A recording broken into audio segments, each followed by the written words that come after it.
अस्सलाम वालेकुम and welcome back to my channel learning with Hadiya. आज हम लोग करने वाले हैं lesson number 39, substance related and addictive disorders. तो ये जो लेसन है इसको शुरू करने से पहले channel subscribe, like, share, comment वोमेंट सब कर दिया करें। अच्छा, ये जो लेसन है ना इसको इसको समझने के साथ साथ थोड़ी थोड़ी ना आपको क्रैमिंग भी करनी पड़ेगी। कुछ कुछ डेफिनेशंस को आपको याद भी करना पड़ेगा। तो कंसेप्ट्स भी क्लियर करें और अपनी डेफिनेशन भी अच्छे से याद करें। अच्छा, इंट्रो इंट्रो देख लेते हैं कि इसमें यही है कि बंदा जो है ना बड़ा वैरायटी ऑफ फूड्स को एंजॉय करता है। कुछ ड्रिंक्स को, कुछ मेडिसिन को भी, वो मेडिसिन भी उसको प्लेयर टेकिंग होती है कि उसकी बॉडी को, जैसे कि आज पाकिस्तान में वो देखा है ना, आपने मीम देखी होगी कि पैनाडोल खाते हैं।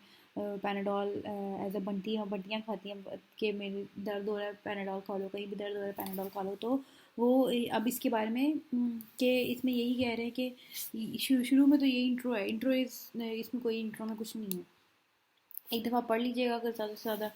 कहने के the miss use of such substance has become one of the societies biggest problems. के जो सब्सटेंस होते हैं, सब्सटेंस इसमें ड्रग्स को कह रहे हैं कि जो ड्रग्स वगैरह होते हैं, अल्कोहल, जो हेरोइन वगैरह, जो कि इंसान की जो है नेचुरल, जैसे अब जो इसमें जो ना टी या कैफे निकोटीन, जिसमें टी कॉफ़ी वगैरह शामिल होते हैं, वो भी जब ज़्यादा हद से ज़्यादा यूज़ करने लग जाए तो उसकी भी जो लत लग जाती है इंसान को, तो वो भी एक एडिक्शन ही हो जाती है। कुछ जो है ना कह रहे हैं कि कुछ जो है नेचर में से हार्वेस्ट की जाती हैं, हार्वेस्ट जैसे कि कॉफ़ी है। कुछ जो है सब्सटेंस जो कि हैं वो ड्राइव किए जाते हैं नेचुरल सब्सटेंसेस से, जैसे कि कोई भी एनिमल वगैरह की उसमें चीज़ों से निकालते हैं दवाइयाँ वगैरह। और कुछ जो है लेबॉर्ट्री में बनाए जाते हैं, ये हेरोइन वगैरह बनती हैं, ये जो हेरोइन के प्लांट्स पाकिस्तान में भी लग रहे हैं अब तो ये some such as anti-anxiety drugs requires a physician prescription for legal use.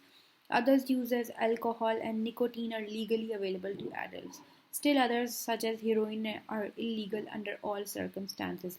अच्छा, यहाँ पे एक MCQ आ सकता है. It has been estimated that the cost of substance misuse is over $600 billion each year in the US alone.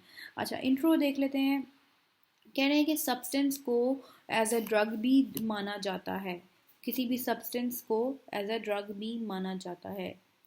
The term substance is now frequently used in place of drug. One a person ingest a substance, जब भी कोई इंसान कोई भी substance को लेता है, वो अल्कोहल हो सकती है, कोकीन हो सकती है, मैराजोना, और कोई भी मेडिकेशन हो सकती है। पीछे ना मुर्गा बोल रहा, प्लीज़। अच्छा, तो जो ट्रिलियंस ऑफ पावरफुल मॉलिक्यूल्स होते हैं, जब भी वो कोई भी सब्सटेंस लेता है, तो जो कि ट्रिलियंस ऑफ मॉलिक्यूल्स होते हैं वो ब्लड स्ट्रीम के थ्रू ब्रेन में जाते हैं। और जब वो molecules set off a series of biological events that disturb the normal operation of the brain and body. तो फिर जब इतने सारे मॉलिक्यूल्स ब्लड स्ट्रीम के थ्रू ब्रेन में जाते हैं तो वो नॉर्मल ऑपरेशन ब्रेन और बॉडी का ख़राब कर देते हैं। तो ये the substance misuse may lead to various kind of abnormal functioning. तो फिर एबनॉर्मल फंक्शनिंग इंसान में आने लग जाती है। सब्सटेंस इंटॉक्सिकेशन कहते हैं a cluster of temporary undesirable, ये डेफिनेशन है, अनडिज़ायरेबल बिहेवियर और psychological changes. Cluster of temporary undesirable behaviour, कि ये टेम्पररी अनडिज़ायरेबल बिहेवियर हो जाता है या कोई साइकोलॉजिकल ऐसी चेंजेस आने लग जाती हैं जो कि फ़ौरन ही डेवलप हो जाती हैं ड्यूरिंग और शॉर्टली आफ्टर तक, जब भी वो सब्सटेंस लेते हैं, तो वो उसको कहते हैं सब्सटेंस इंटॉक्सिकेशन। फॉर एग्जांपल कहने के जब एक एक्सेसिव अमाउंट ऑफ अल्कोहल ली जाती है तो वो अल्कोहल इंटॉक्सिकेशन की तरफ ले जाती है, जो कि फिर इंसान जो है, कैसे आपने फिल्मों में देखा होगा कैसे वो गिर रहा होता है, कभी कैसी उसकी हरकतें होती हैं, कैसा उसका बिहेवियर होता है, कैसा स्पीच होता है, पुअर जजमेंट होता है, मुँह जो है। और ज़्यादातर तो अक्सर बंदे भी दो दो तीन तीन चार चार नज़र आ रहे होते हैं, तो वो हेलोजियन इंटॉक्सिकेशन या हेलोशियंस भी उनको कहा जाता है।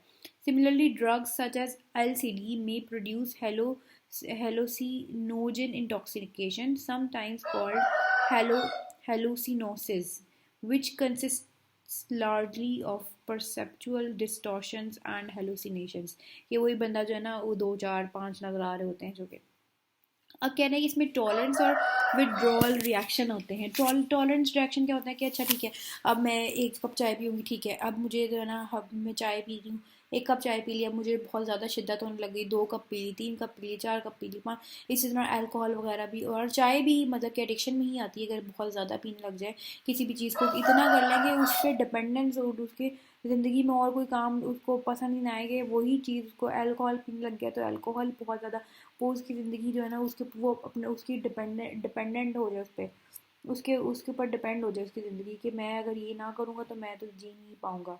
और फिर वो इंक्रीज डिज़ायर, और फिर जो उसकी सब्सटेंस होती है उसकी भी जो डोज होती है ना वो इंक्रीज़ करता रह जाता है, ताकि अपनी उसकी जो डिज़ायर होती है वो भी बढ़ती जाती है, तो इसलिए वो सब डोज भी उसकी बढ़ा लेता है। तो ये टॉलरेंस है। ठीक है, डेफिनेशन देख लेते हैं। Tolerance is the brain and body need for ever larger doses of a drug to produce earlier effects, की ज़्यादा डोजेज को ड्रग्स की चाहिए होती है। विदड्रॉल क्या होते हैं? वही रिएक्शन होते हैं जो कि अनप्लेजेंट और समटाइम्स डेंजरस सिम्टम्स होते हैं, जो कि क्रैम्प्स होते हैं, एनजाइटी अटैक्स होते हैं, नोजिया वगैरह।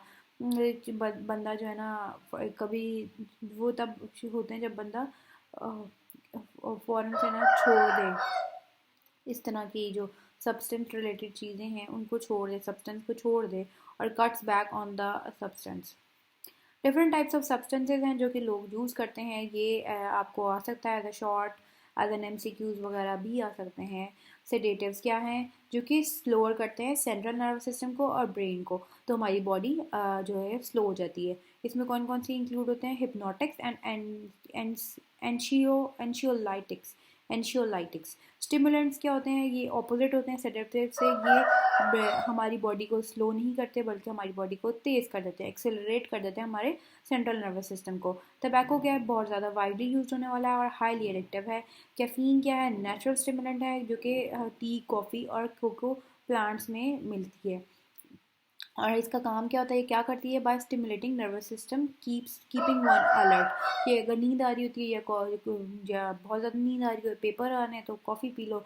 कॉफ़ी पी के बहुत ज़्यादा अलर्ट हो जाता है। एक दफ़ा मैंने लास्ट टाइम मिड्स या फाइनली में मैंने कॉफ़ी बनाई अपने लिए, और मैंने इतनी ज़्यादा कॉफ़ी डाली कि मैं पूरी रात सोऊंगी नहीं, मैंने पूरी रात ही ना पढ़ना है, तो मैं भाई इतनी मैंने वो 4 चम्मच कॉफ़ी डाल दी थी उसमें। ओ हो, आई कैन, अभी भी मेरे वो इतनी पूरी रात मेरा सर घूमता रहा, मुझे नींद नहीं आई, ना मुझसे पढ़ा गया। अच्छा, आगे बढ़ रहे थे। अल्कोहल। अल्कोहल है एक और डिप्रेसेंट और सेडेटिव है, जो कि डिफरेंट कंट्रीज़ में यूज़ होता है, जो कि शराब, इसको वाइन कहते हैं, जो कि पाकिस्तान में ज़ाहिर बात है परमिसेबल नहीं है, हमारा इस्लामिक कंट्री है।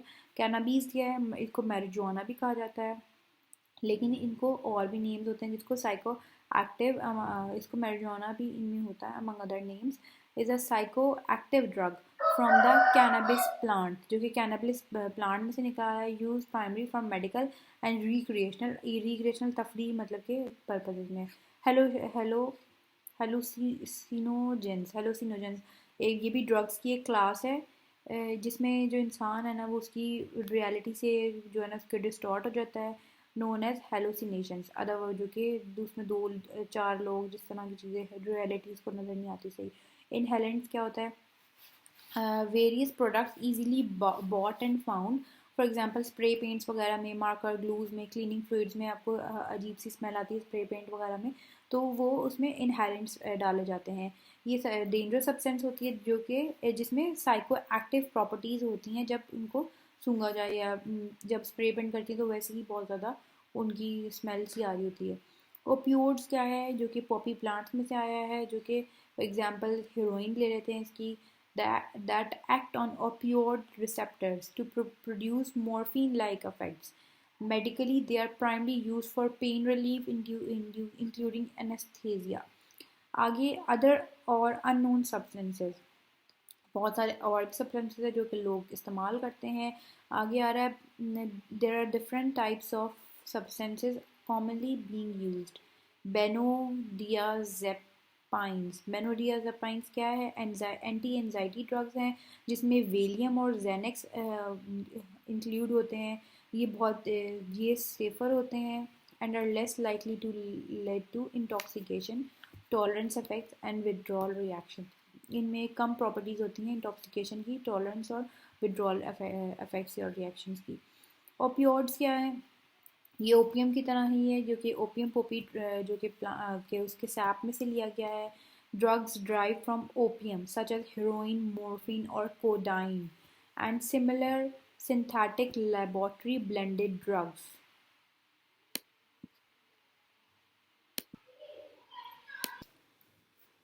ओपियम जो है कि हाईली एडिक्टिव सब्सटेंस है, जो कि पॉपी प्लांट्स में से निकाला जाता है.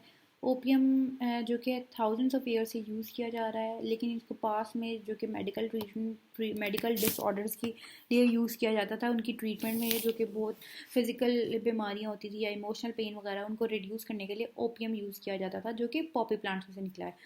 मॉर्फिन भी हाईली एडिक्टिव है, जो कि ओपियम से ही लिया जाता है.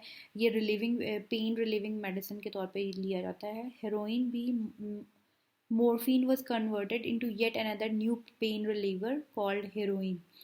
फॉर सेवरल ईयर हेरोइन को एक एज अ वंडर ड्रग देखा जाता था, जो कि कफ मेडिसिन के तौर पे यूज़ की जाती थी और भी मेडिकल पर्पसेस के लिए यूज़ की जाती थी. लेकिन जो कि फिजिशियंस हैं कहते हैं कि heroin is more addictive that then opioids. Endo endorphins, ये न्यूरो ट्रांसमीटर्स होते हैं, जो कि पेन रिलीव करते हैं और इमोशनल टेंशन को रिड्यूस करते हैं, मूड को अच्छा करते हैं. ये बॉडीज़ ये these are sometimes refer to as the body's own opioids.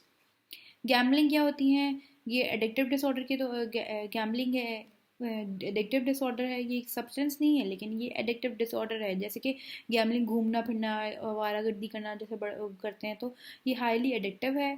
ये इस तरह के बिहेवियर और activities rewards symptoms similarly to those activated by drugs.